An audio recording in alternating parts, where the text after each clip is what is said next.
क्रिस्त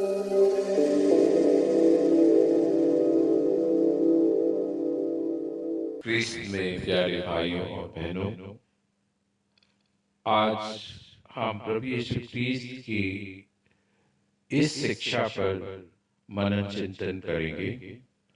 जब यीशु क्रिस्त कहते हैं, यदि तुम मेरी आज्ञाओं का पालन करोगे तो मेरे प्रेम में दृढ़ बने रहोगे।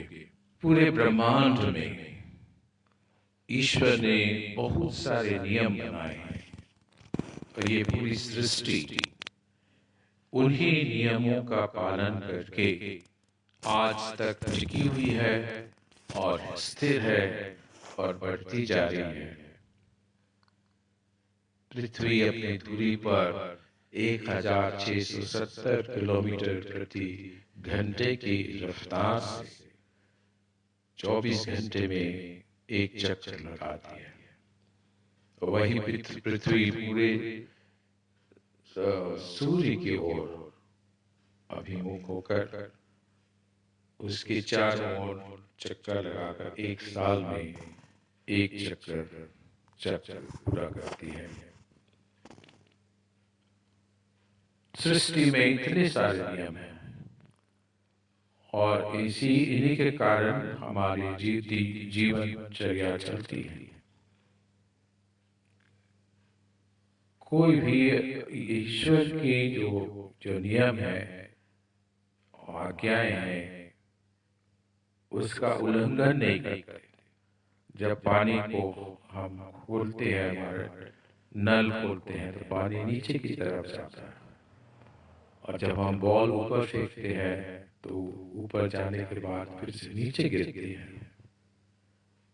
जब हम बीज लगाते हैं, बारिश होती है, तो वह बीज धीरे धीरे अंकुरित होकर एक पौधे से फिर एक पेड़ में बदल जाता है।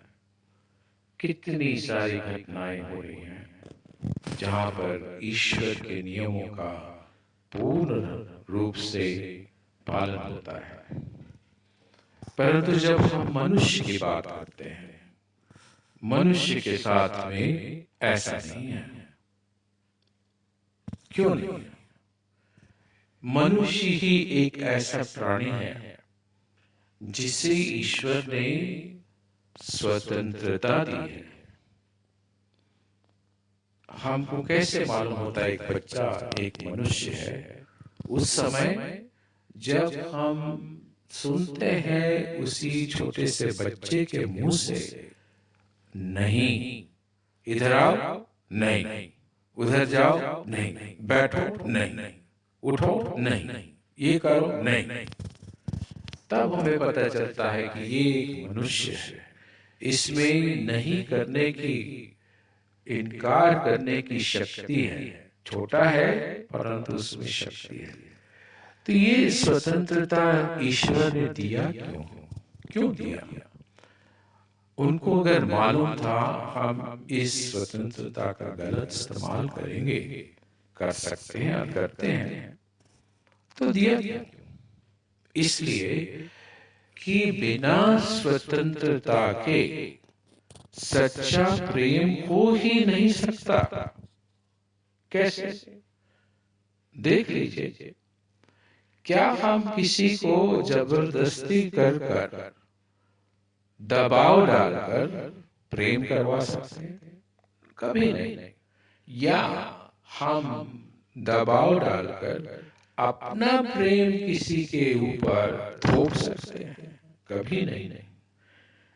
मान लो कि हम उसमें सफल भी हो गए, दोनों तरफ से, या तो फिर किसी को दबाव डालकर या चालाकी से किसी लालच दे, किसी प्रकार का लालच देकर हम प्यार करवाते हैं, तो लोग हंसेंगे। उसी तरह अगर ईश्वर हमारी स्वतंत्रता से छेड़छाड़ करेंगे, जब दबाव डालकर हमें प्यार करवाएंगे, तो शैतान क्या दूसरे लोग भी हंसेंगे। ये तो ईश्वर दबाव डाल रहे हैं या लालच दे रहे हैं। ईश्वर सिर्फ प्रेरणा देते हैं, ज्ञान देते हैं, मगर चुनाव हमको करना है। तो ये स्वतंत्रता बहुत कीमती भी है, बहुत बहुमूल्य भी है और बहुत खतरनाक भी है, क्योंकि इसी का गलत इस्तेमाल करके हम ईश्वर से अलग हो सकते हैं और खो भी जाते हैं। तो आज के सुसमाचार में जो यीशु कह रहे हैं, उनकी आज्ञाओं का अगर हम पालन करेंगे तो हम उनके प्रेम में दृढ़ बने रहेंगे। और यीशु ख्रीस्त की बहुत सुंदर आज्ञा, सबसे बड़ी आज्ञा क्या उन्होंने दी कि मैं तुम्हें आज्ञा देता हूँ। उन्होंने पूरे 10 नियमों को 2 भागों में बांट दिया, ईश्वर का प्रेम और मनुष्य का प्रेम। तो ये जब हम इन नियमों का पालन करते हैं तो हम ईश्वर को प्यार करते हैं और मनुष्य को प्यार करते हैं। शुरू की कलीसिया में बहुत सारी तकलीफें आई, उसके बावजूद भी वे अपने ईश्वर के प्रेम में दृढ़ बने रहे, उनकी आज्ञाओं का पालन करते हुए। एक बार की घटना प्रेरित चरित्र अध्याय 5 पद 29 में उस संदर्भ में लिखी गई है, जब पेट्रुस और उन अन्य प्रेरितों पर दबाव डालकर उस समय के अगुवाओं ने, लीडर्स ने कहा था कि तुम यीशु का नाम लेकर शिक्षा नहीं दोगे, प्रीचिंग नहीं करोगे, सुसमाचार नहीं सुनाओगे, तो उन्होंने क्या उत्तर दिया? उन्होंने कहा, मनुष्यों की अपेक्षा ईश्वर की आज्ञा का पालन करना कहीं अधिक उचित है। ये प्रेरित चरित्र अध्याय 5 पद 29 में मिलेगा। तो वे डटे रहे, ईश्वर की आज्ञा का पालन करते रहे, बहुत तकलीफें उठाई और वे वही करते रहे जो ईश्वर की दृष्टि में उचित है। संत पौलुस का हमारे लिए बहुत सुंदर नमूना है। यीशु से मिलने के बाद उनकी तकलीफें बढ़ गई, घटी नहीं, उल्टा हो गया। प्रेरित चरित्र अध्याय 9 में उनके मन परिवर्तन का, उनके जीवन का की नई दिनचर्या और नई शुरुआत दिखाई देती है। और वही संत पौलुस का एक बहुत सुंदर नमूना हमें कुरिन्थियों के नाम दूसरे पत्र में अध्याय 11 पद 23 से 28 में मिलता है, जहां पर वो अपनी कठिनाइयों के बारे में, अपनी तकलीफों के बारे में, अपने कष्टों के बारे में बहुत काफी विस्तृत रूप से वर्णन कर रहे हैं, क्योंकि उनके समय में दूसरे लोग डींग मार रहे थे कि उन्होंने बहुत तकलीफ उठाया यीशु के लिए। तब उसी संदर्भ में वो कहते हैं कि मैं एक पागल की जैसे बात करूंगा। तो ये संत पौलुस कठिनाइयों के बावजूद भी, तकलीफों के बावजूद भी यीशु के मार्ग से विचलित नहीं हुए।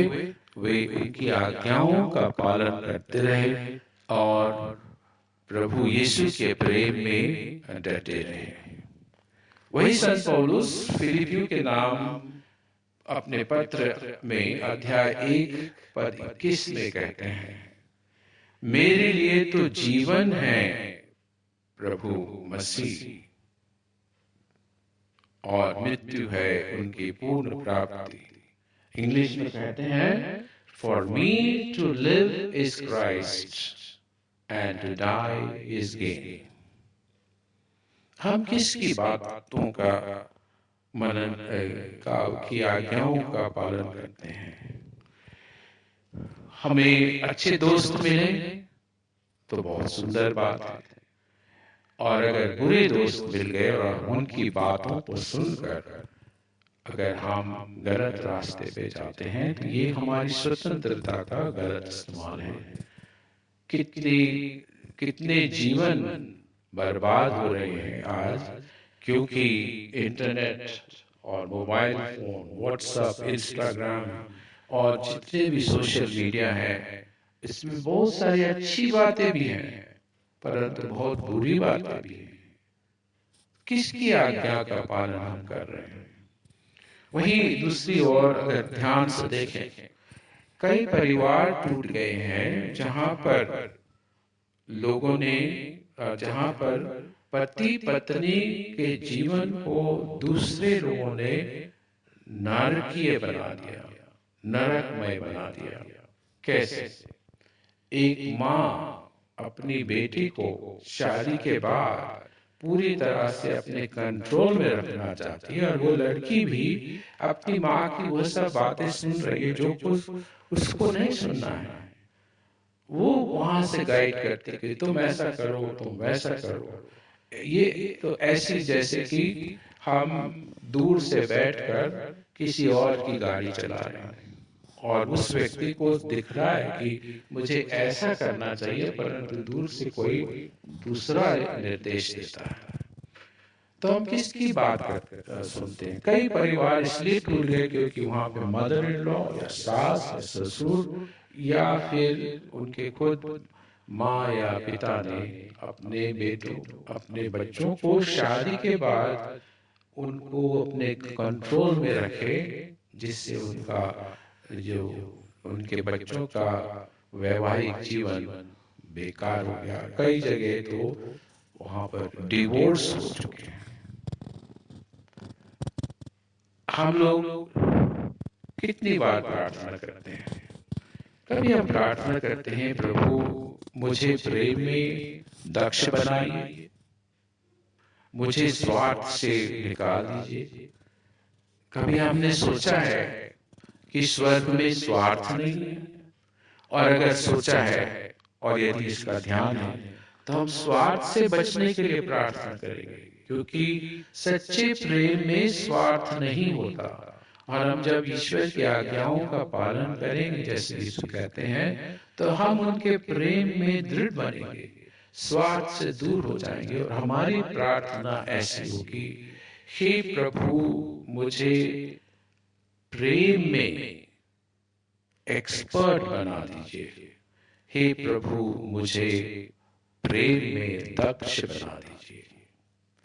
हम अपनी माता मरियम और सब स्वर्गदूतों और सब संतों से प्रार्थना करें कि हम ईश्वर की आज्ञाओं को सबसे पहला स्थान दें, अपनी स्वतंत्रता का अच्छा इस्तेमाल करें, ईश्वर के साथ हम साझा करें, उनके साथ हम सहयोग करें, ताकि हम ईश्वर की आज्ञाओं का पालन कर यीशु के प्रेम में दृढ़ बने रहें और हमारा जीवन ईश्वर की आशीष को पाकर दूसरों के लिए भी आशीष बन जाए। आमीन।